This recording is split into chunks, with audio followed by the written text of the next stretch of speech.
20 years ago during the 90s or 2000s when you were getting dismayed with the war protests and with other activist groups, would you have described yourself as a Marxist back then? Because I've heard you described that way.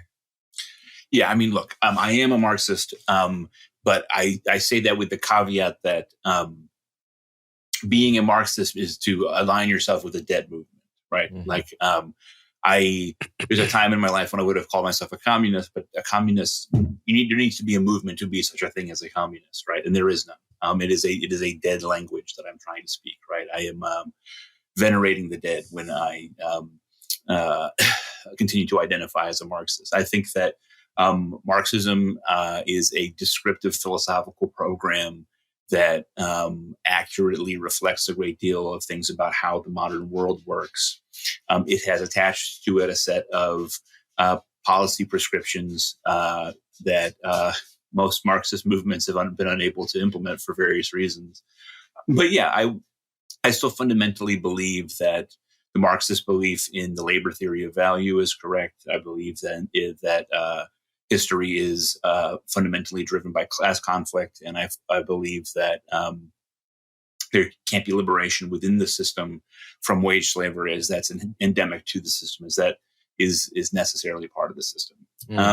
At the time, it was a big tent kind of thing. I mean, I think it's important to say that younger people may not realize the degree to which the term socialist has been rehabilitated in the last, 10 years, 12 years. Mm-hmm. Thanks to the Bernie Sanders movement and to a lot of the movement around that, it's become a lot more socially acceptable to call yourself a socialist than it once was.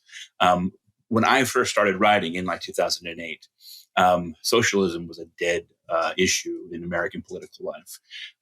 The left of center was dominated by guys like John Chait or Ezra Klein or Matt Iglesias, who are sort of technocratic liberals who would refer to socialism sneeringly. So I mostly just identify as a socialist now because the Marxist label sort of adds more complication that is very rarely relevant to real everyday concerns because of, Marxism is dead.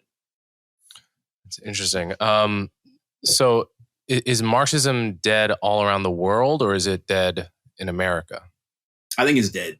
I mean, there are some diehard old school Marxist political groups around the world, but even the ones that the ones that had a real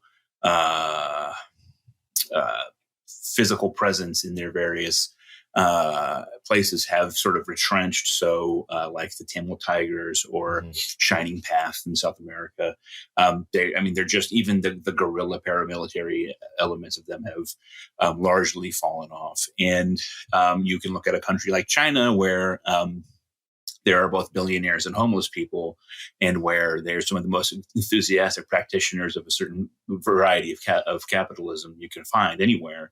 I just don't know that it makes sense to sort of ascribe the label to them. I mean, I don't really think that it means much of anything. So to the extent that Marxism continues to exist in many places, it is as a set of symbols that's just totally removed from what the core philosophical beliefs of Marxism were in the first place. I think one thing I've noticed is in the early 20th century, Marxism was so, especially before the Cold War really began, Marxism was almost synonymous with having an interest in ideas, which is to say, like, almost anyone like vaguely on the left who was interested in ideas and writing was some kind of a Marxist.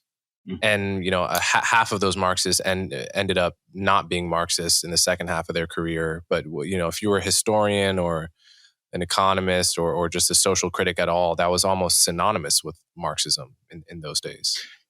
Yeah. And I mean, one of my perpetual frustrations is the only people who know less about Marxism than Marxism critics are some of its supporters. I find that the default level of education about Marxism for the average Twitter account with a hammer and sickle in the bio is close to zero. I mean, I think it's important to say Marxism is not, to pick one misconception, anti-Enlightenment. So Marxism was It's part of the Enlightenment, meant to right? be. You can certainly debate if it was the culmination of the Enlightenment. That it was the Enlightenment sort of brought to its full flower in a way that would actually institute the sort of liberal and democratic goals of the Enlightenment.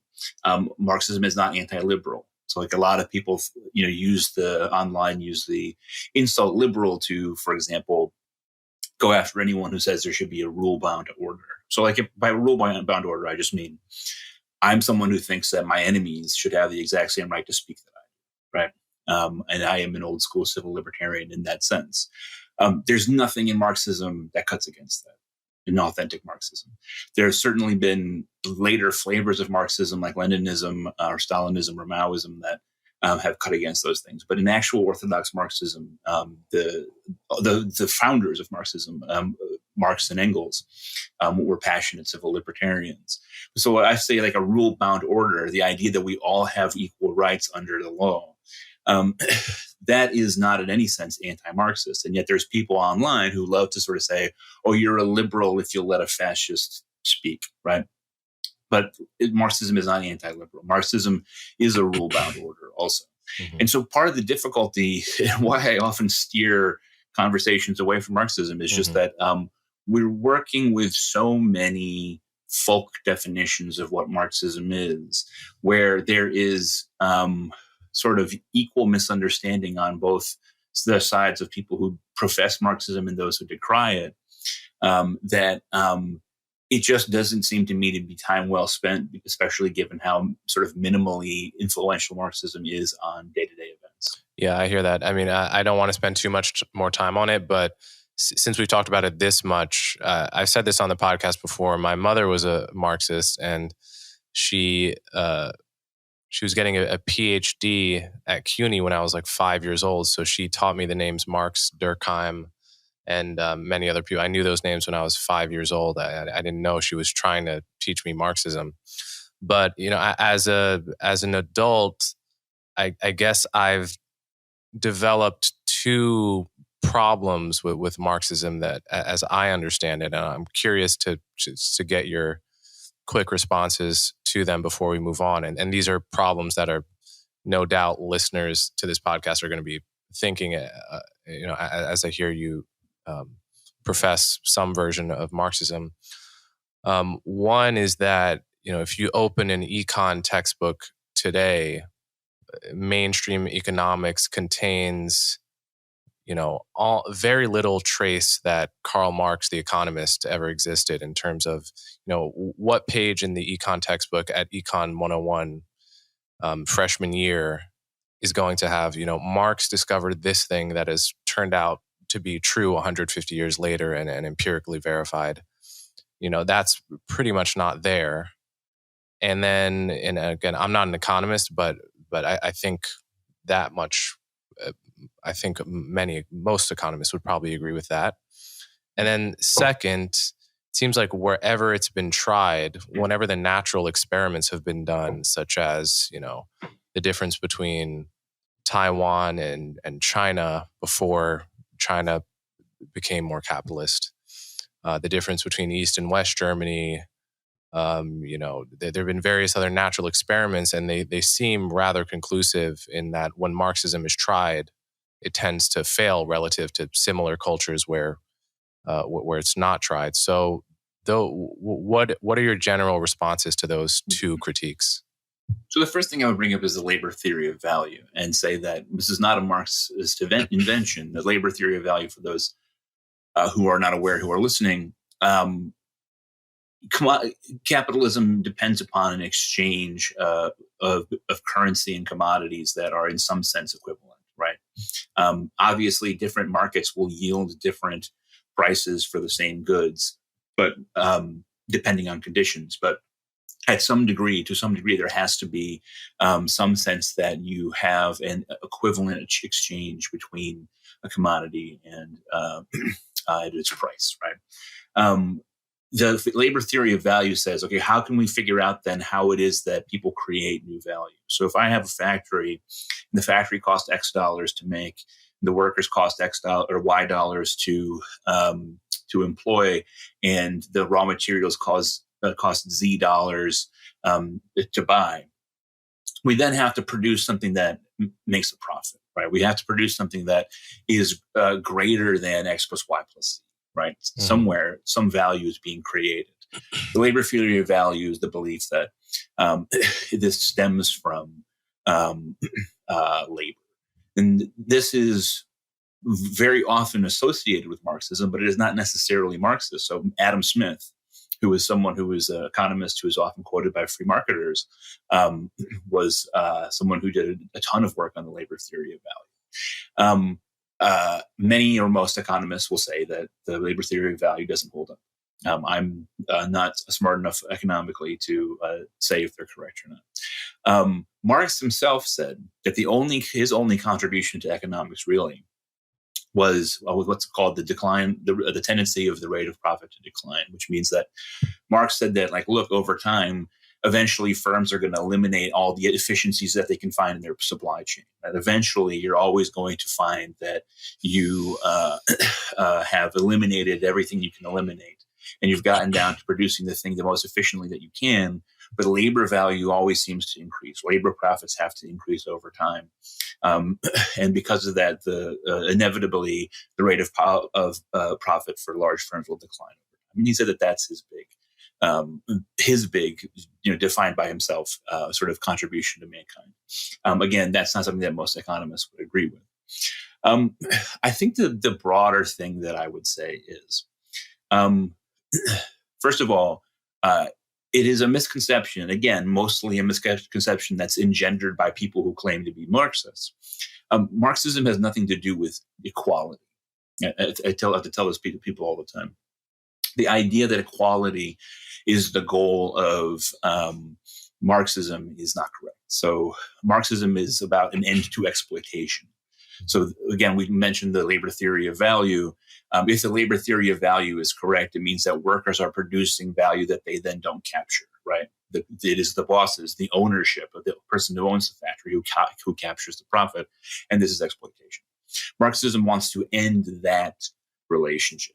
It does not promise equality. And in fact, we can imagine both Marx and Engels, independently of each other, said that true equality is impossible, that the idea is true human equality on all possible variables can never happen.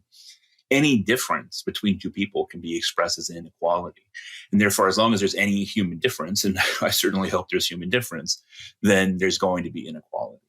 And so Jordan Peterson is an example of someone who's constantly going after Marxism because he thinks that the goal of Marxism is to create equality. But equality is not going to be found in a sort of post-Marxist revolutionary world, because individual people are still going to have their ability to do different things that will have different values in the community. What a Marxist revolution promises is only that they're not going to be exploited for their labor power anymore. So I would say this. I think that perhaps the overly clever place that I've arrived at over years is that when Marxists say that Marxism has never really been attempted, they're correct.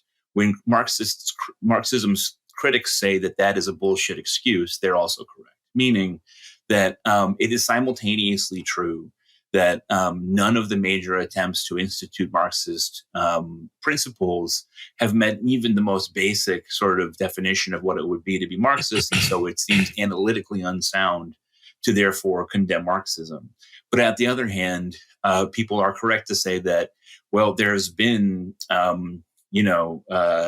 a decent number of countries that have attempted some sort of Marxist revolution, and they have all tended to fail in the same predictable ways. And so that kind of undermines that critique. For me personally, a Marxist revolution is not in the offing. I think that there's a lot to learn in the Marxist history about how capitalism operates. But I don't do the sort of thing where I'll, write a blog post where I apply a Marxist critique to the idea of student loan forgiveness or whatever, because I just don't think that those critiques have much value in the present condition.